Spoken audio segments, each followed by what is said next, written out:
하나님의 말씀은 마가복음 12장 1절에서 12절까지의 말씀입니다. 예수께서 비유로 그들에게 말씀하시되 한 사람이 포도원을 만들어 산 울타리로 두르고 즙 짜는 틀을 만들고 망대를 지어서 농부들에게 새로 주고 타국에 갔더니 때가 이름에 농부들에게 포도원 소출 얼마를 받으려고 한 종을 보내니 그들이 그 종을 잡아 심히 때리고 거저 보내었거늘 다시 다른 종을 보내니 그의 머리에 상처를 내고 능욕하였거늘 또 다른 종을 보내니 그들이 그를 죽이고 또 그 외에 많은 종들도 더러는 때리고 더러는 죽인지라. 이제 한 사람이 남았으니 곧 그가 사랑하는 아들이라. 최후로 이를 보내며 이르되 내 아들은 존대하리라 하였더니 그 농부들이 서로 말하되 이는 상속자니 자 죽이자. 그러면 그 유산이 우리 것이 되리라 하고 이에 잡아 죽여 포도원 밖에 내 던졌느니라. 포도원 주인이 어떻게 하겠느냐. 와서 그 농부들을 진멸하고 포도원을 다른 사람들에게 주리라. 너희가 성경에 건축자들이 버린 돌이 모퉁이의 머릿돌이 되었나니 이것은 주로 말미암아 된 것이요 우리 눈에 놀랍도다 함을 읽어보지 못하였느냐 하시니라. 그들이 예수의 이 비유가 자기들을 가리켜 말씀하신 줄 알고 잡고자 하되 무리를 두려워하여 예수를 두고 가니라. 아멘. 오늘 본문의 말씀은 예수님의 비유입니다. 어떤 사람이 포도원을 만들었습니다. 그리고 그 포도원을 농부들에게 새로 주고 타국에 갔어요. 세월이 지나 포도가 열렸겠죠. 그 소출을 받으려고 종을 보냅니다. 그런데 이 괘씸한 포도원 농부들이 때리고 거저 보내죠. 그 이후에도 주인은 몇 번에 걸쳐서 또다시 종을 보냅니다. 그런데 이 농부들 가면 갈수록 더 악랄해집니다. 나중에는 그 종을 죽이기까지 합니다. 마지막으로 이 주인은 아들까지 못해요. 내 아들은 그들이 존대할 것이다 했으나 악랄한 농부들은 이 아들마저 죽여버리죠. 결국 포도원 주인이 이 농부들을 진멸하였다 하는 내용이 오늘 비유의 내용이에요. 그리 어려울 것도 없는 비유입니다만 이 비유의 말씀을 읽으면서 이 말씀 도대체 어떤 의미를 가지고 있는 것일까 생각해 보신 일이 있습니까? 물론 이 비유의 말씀을 들은 대제사장 서기관들도 이 비유가 자신들을 염두에 둔 말씀이라는 걸 즉시로 알아들었습니다. 그런데 그렇게만 읽기에는 너무 이상한 내용들이 숨겨져 있습니다. 그래서 잠시 특징을 몇 가지 살펴보려고 합니다. 예수께서 이 비유로 말씀하실 때 굳이 이 포도원이 어떻게 만들어졌는지를 세세하게 묘사할 필요가 없어요. 그런데 예수께서는 어떻게 만들어졌는지를 대단히 상세하게 묘사하고 있다는 거예요. 12장 1절입니다. 예수께서 비유로 그들에게 말씀하시되 한 사람이 포도원을 만들어 산 울타리로 두르고 즙 짜는 틀을 만들고 망대를 지어서 농부들에게 새로 주고 타국에 갔더니 이 자세한 묘사가 그 이후의 이야기의 진행에 도움이 됩니까? 전혀 도움이 되지 않아요. 반드시 있어야만 하는 표현이 아니라는 겁니다. 그런데 예수께서 농부가 포도원을 어떻게 만들었는지를 묘사하고 있더라는 거예요.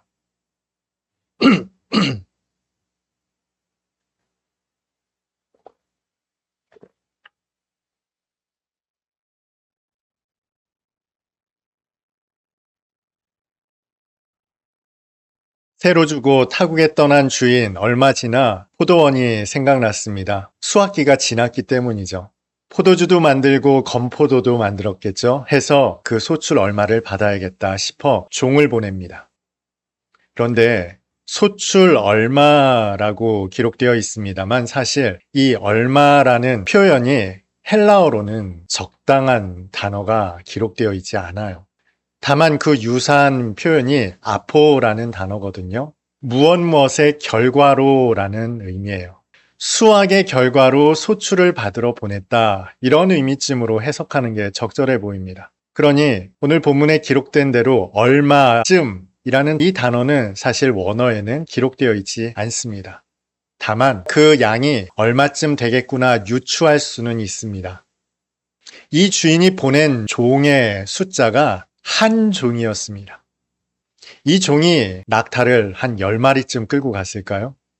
10마리나 끌고 갔다면 도적들의 타겟이 됐겠죠. 여행을 하는데 대단히 불편합니다. 그리고 돈도 많이 필요했을 것이고 거추장스럽습니다. 아마 이 사람은 낙타 한두 마리쯤 끌고 갔을 거예요. 그렇다는 건 낙타 한두 마리가 짊어질 수 있는 소출의 양이 그렇게 많지 않다는 거예요. 그래서 이렇게 기록했을지도 모릅니다. 소출 얼마. 주인이 요구한 소출은 그렇게 많은 양이 아니라는 겁니다. 우리는 성경의 다른 기록 때문에 많은 양을 요구했을지도 모른다 그런 생각을 가지고 있어요. 5달란트 받은 사람은 5달란트, 2달란트 받은 사람은 2달란트를 남겼거든요. 아시다시피 이 달란트가 어마어마한 양 아닙니까? 그렇기 때문에 이 소출도 막대한 양을 요구하지 않았을까 싶습니다만 사실 포도원 주인은 그리 많은 양을 요구한 것은 아닙니다. 소출의 얼마를 요구했을 뿐이에요. 그런데 이 농부들 얼마나 괘씸하게 반응합니까? 얼마 요구하지도 않았는데 이 포도원 농부들은 종을 때렸습니다. 거저 돌려보냈어요. 그런데 이 다음에 나타난 포도원 주인의 행태가 전혀 납득할 수가 없습니다. 소출을 받으려고 종들을 보내는데 계속해서 한 명씩 보냅니다. 두 번째도 세 번째도 한 명씩 보냅니다. 5절을 살펴보면 많은 종들을 보낸 것처럼 보이죠? 자세히 읽어보세요. 계속해서 주인은 여러 명의 종을 한꺼번에 보낸 것이 아니라 한 명씩 거듭해서 보냅니다. 여러 종들을 한꺼번에 보낸다면 농부들의 태도들 조금 달라지지 않았겠습니까? 그러더니 급기야 아들을 보내는데 이 주인 정말 답답하죠. 아들을 보내는데도 내 아들은 존대하겠지 하면서 아들 홀로 보냅니다. 이제껏 보였던 농부들의 행태를 뻔히 알면서도 이 위험천만한 일을 아들 한 사람에게 맡깁니다. 참 답답한 농부죠. 게다가 포도원 주인이 소출에 집착하는 것도 납득이 되질 않습니다. 종들이 죽어나갔다니까요. 종들이 상해를 입었습니다. 이 정도면 차라리 그 소출 안 받는 게 낫지 않겠습니까? 포도원 소출과 노예 한 사람을 비교해 볼 때 어느 것이 더 가치가 있었겠어요? 이 종은 때로는 양자로 삼을 만큼 아주 귀한 존재였습니다. 아브라함이 그의 종을 후계자로 여길 만큼 종은 각별했다고요. 뿐만 아니라 아들은 어떻습니까? 말할 것도 없죠. 그런데도 불구하고 그 소출에 집착하여 포도원 주인은 계속해서 종들이며 아들까지도 거듭해서 보냈다는 거예요. 그럴 바에야 차라리 애초에 자신이 직접 와서 소출을 받았다면 이런 어처구니 없는 일을 당하지는 않았을 거예요. 결국 포도원 주인이 이 농부들을 다 죽여버리죠. 누구라도 그렇게 했을 것 같아요. 얼마나 괘씸합니까? 그런데 그 다음 포도원 주인의 행태가 더 기가 막힙니다. 12장 9절을 봅니다. 포도원 주인이 어떻게 하겠느냐? 와서 그 농부들을 진멸하고 포도원을 다른 사람들에게 주리라. 생각 없이 읽으면 그럴 수도 있겠다 싶은 생각이 듭니다만 저 같으면 안 그럴 것 같아요. 저 같으면 농부들을 진멸하는 것에는 동의합니다만 그러나 그 다음 일은 납득할 수가 없어요. 당장에 팔아버릴 것 같아요. 아들이 죽었단 말이에요. 정 떨어졌을 겁니다. 여기에서 나오는 포도주 마시고 싶은 생각이 들겠습니까? 그 포도가 기쁘게 할 수 있을까요? 이 포도원에서 나오는 포도주 저 같으면 절대로 마시지 않을 것 같아요. 그런데 이 포도원 주인이 행한 일이 기가 막힙니다. 또다시 다른 사람들에게 이 포도원을 맡기더라는 거예요. 자신이 경영하는 것도 아니고 종들이 경영하는 것도 아니고 다른 사람들에게 맡겨서 경영하게 하더라는 거예요. 아무리 봐도 이 포도원 주인은 도저히 이해할 수가 없습니다. 기이하기만 합니다. 이상하기만 합니다. 어찌 보면 놀라운 일이죠. 그런데 여러분, 오늘 이 본문의 비유를 말씀하신 주님께서 결론처럼 어떤 말씀을 하십니까? 시편 118편의 말씀을 하세요. 건축자들이 버린 돌이 모퉁이 돌이 되었다. 이것은 사람들에게 놀라운 일이다. 이런 말씀을 덧붙이시죠. 시편 118편에는 기이한 일이다 라고 그렇게 기록하고 있어요. 그도 그럴 것이 건축자라면 전문가 아닙니까? 전문가가 보았을 때 도무지 쓸모가 없어 버렸을 겁니다. 그런데 주께서 모퉁이 돌로 사용하셨다는 거예요. 아주 기이한 일이죠. 이상한 일입니다. 그런데 오늘 포도원 주인이 행한 일 또한 기이한 일입니다. 도저히 납득할 수가 없는 일이죠. 마치 주님께서 하셨던 것과 마찬가지죠. 이것이 바로 오늘 본문이 담고 있는 메시지입니다. 물론 대제사장들과 서기관들에게는 비난하는 주님의 말씀만 들렸을 거예요. 이 세세한 부분들까지는 듣지 못했을 겁니다. 그리고 이 말씀은 바로 오늘 저와 여러분에게 주시는 말씀이에요. 이 포도원 주인은 포도원을 만들어 소출을 받으려는 것이 목적이 아니었습니다. 이 포도원을 사람들에게 주기 위해서 만들었어요. 포도원 주인은 소출에 별 관심이 없습니다. 소출이 목적이었다면 이런 식으로 일을 하지 않았을 거예요. 이미 설명을 드렸죠. 포도원 주인은 포도원을 만들 때 지극정성으로 만들었습니다. 예수께서는 그 점을 아주 상세하게 묘사하셨습니다. 여러분, 주님의 묘사하시는 말씀을 들을 때 무엇이 떠오르셨나요? 저는 창세기 1장이 떠올랐습니다. 하나님께서 천지와 만물을 창조하실 때 어떻게 창조하셨어요? 구체적으로 자세하게 말씀으로 창조하셨죠. 그 말씀 끝마다 보시기에 좋으셨단 말이에요. 오늘 이 주님의 말씀 속에도 그 뉘앙스가 담겨 있죠.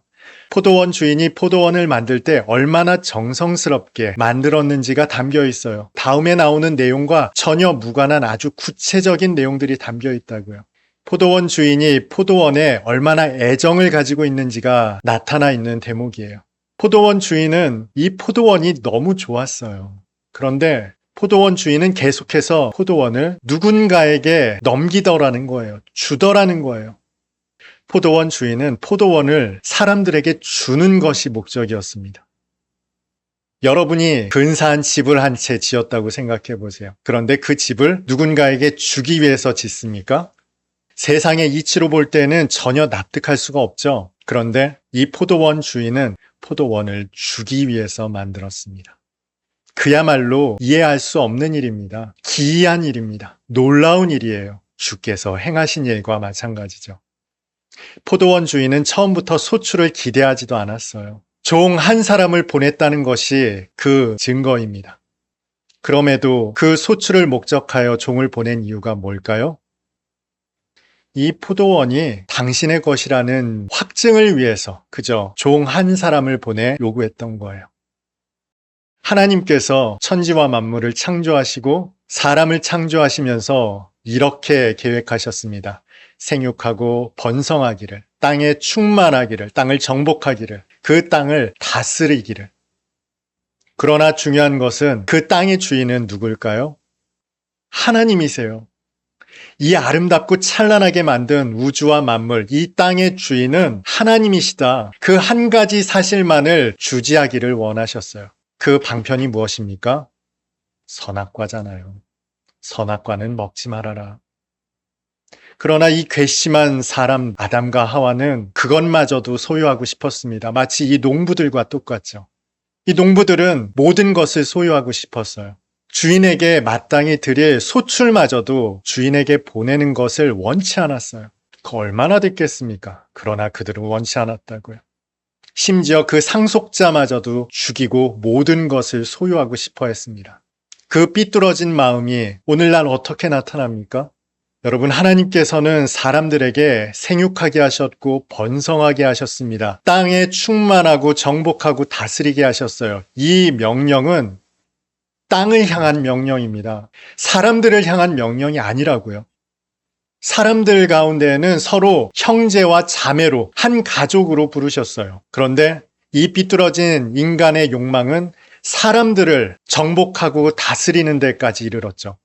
그 마음이 오늘날 어떻게 나타납니까? 갈등하고 전쟁하고 불화하는 형편으로 나타나고 있지 않습니까? 이것은 하나님의 창조 원리를 대적하는 원리예요. 포도원 주인이 요구하는 소출마저도 가로채려는 욕망에 가득 찬, 탐심에 가득한 마음이라고요. 이것이 우리를 얼마나 병들게 만들었습니까? 하나님을 대적하는 방향으로, 그 아들을 때려 죽이는 방향으로 나타나지 않았습니까? 그러나 하나님은 창조하실 때 그렇게 창조하지 않으셨어요. 주시기 위해, 포도원을 넘겨주시기 위해 창조하셨다고요. 다만 나는 하나님이고 너희는 나의 피조물이다. 이것을 알기를 원하셨어요. 그러나 이 모든 창조 원리를 훼손한 것은 인간의 죄악이었습니다. 그 누구도 다른 사람에게 주기 위해 짓는 사람은 없습니다. 여러분, 누군가 여러분에게 100평짜리 아파트를 거저줬다고 한번 생각해 보세요. 그 거저준 주인이 아파트에 놀러 왔습니다. 아파트 주인이 왔을 때, 그 아들이 왔을 때 때려 죽이겠습니까? 여러분 같으면 그렇게 하시겠어요? 이 아들이 내 아파트를 다시 돌려받으려고 왔나? 그런 생각이 들까요? 포도원 주인은 그저 소출의 그 일부만을 원했어요. 당신의 주인됨을 확인하고 싶었을 뿐입니다. 그것이 전부였어요. 포도원 주인은 포도원을 주는 것이 목적이라고요. 여러분, 하나님께서 저와 여러분을 왜 구원하실까요? 하나님께서 저와 여러분에게 왜 하나님의 나라를 주실까요? 우리가 오해하는 한 가지가 있습니다. 하나님은 우리를 구원하셔야 한다라는 당위적인 착각을 가지고 있어요. 하나님이 왜 우리를 구원하셔야 되죠? 왜 우리를 자녀 삼으셔야 하죠? 우리가 요리문답 고백을 할 때 이렇게 고백하죠. 하나님의 창조 목적이 무엇입니까? 하나님을 영화롭게 하고 영원토록 그를 즐거워하는 것이다. 그런데 여러분, 하나님은 인간 아니면 찬송을 받지 못하십니까? 예배를 받지 못하십니까? 오히려 인간만 하나님을 대적합니다. 간혹 저희 집 앞에 있는 전봇대에 새들이 와서 앉거든요. 얼마나 시끄럽게 짹짹거리는지 모릅니다. 그때마다 그런 생각이 들어요. 저 새는 하나님의 창조 목적에 맞는 삶을 살아가는구나. 욕심을 부리지도 않습니다. 그저 생육하고 번성할 따름이에요. 주어진 먹이를 먹고 제 새끼들을 기릅니다. 그렇게 와서 둥지를 틀었다가 또 날아가요. 다음 해가 되면 또 새가 날아옵니다. 하나님의 창조 목적에 지극히 순응하며 만족하며 살아갑니다. 오직 인간만 하나님을 멸시해요. 그 주인의 아들을 대적하여 십자가에 못 박아 죽입니다. 인간만이 하는 짓이에요. 그런 인간을 왜 하나님이 구원하셔야 되죠? 왜 하나님 나라를 그런 죄인들에게 다시 주셔야 합니까? 그럴 이유가 없어요. 하등에 그럴 이유가 없습니다. 그런데 저 같으면 정 떨어져서 이 포도원 팔아버릴 것이다. 이 우주와 만물 말씀으로 창조하셨다면 말씀으로 소멸시켜버리고 싶을 거예요. 그런데 이 포도원 주인 아주 이상한 짓을 하죠. 그 농부들을 진멸한 후에 이 포도원을 또다시 사람들에게 주더라는 거예요. 이 포도원 주인은 포도원을 사람들에게 주기 위해 만드셨다니까요. 하나님께서 이 우주와 만물을 인간에게 주시기 위해 창조하셨다니까요. 왜 그러셨다고요? 왜 우리를 기뻐하신다고요? 왜 우리를 구원하신다고요? 몰라요. 왜 그러는지 이유를 알 수가 없습니다. 내 백성은 나를 위하여 창조하였다. 내 이름을 찬송하게 하기 위하여 내가 지었다. 성경의 말씀을 우리는 기억하지만 하나님께서 왜 그렇게 하시는지는 우리는 알지 못합니다. 그래서 일찍이 우리의 믿음의 선배가 이런 찬송을 지었습니다. 아, 하나님의 은혜로 이 쓸데없는 자 왜 구속하여 주는지 나는 알 수가 없다. 이것이 우리의 고백인 거잖아요. 우리는 알 수가 없습니다. 깨달을 수가 없어요. 그저 기이한 일이에요. 이상한 일입니다. 그 일을 포도원 주인은 행하더라는 거예요. 또다시 그 포도원을 사람들에게 주더라는 겁니다. 하나님께서 그 독생자로 구원하시기를 원하시더라는 거예요. 또다시 그 사람들을 불러 하나님 나라를 주려 하시더라는 거예요. 이것을 사랑이라고 합니다. 하나님의 사랑, 아가페라고 말해요. 그리고 그 사랑을 이루시려고 주님께서 오셨죠. 알고 오셨어요. 그 아들은 알고 왔다고요. 이것을 섬김이라고 합니다. 여러분, 섬김은요, 알고 가는 거예요. 기대하고 가는 것이 아니라 알고 가는 겁니다. 어떤 결과, 어떤 일이 벌어질지 알고 가는 거예요. 저와 여러분에게 장밋빛 내일이 예비되어 있습니까? 번영과 성공이 예비되어 있습니까? 제자들에게 그랬습니까? 바울에게 그랬습니까? 주님께 그랬습니까? 그런데 알면서 걸어가는 거예요. 이것이 섬김이자 사랑이에요. 그리고 그 사랑을 하나님께서, 포도원 주인께서 먼저 우리 가운데 행하셨습니다. 하나님은 또다시 하나님의 나라를 주려 하십니다.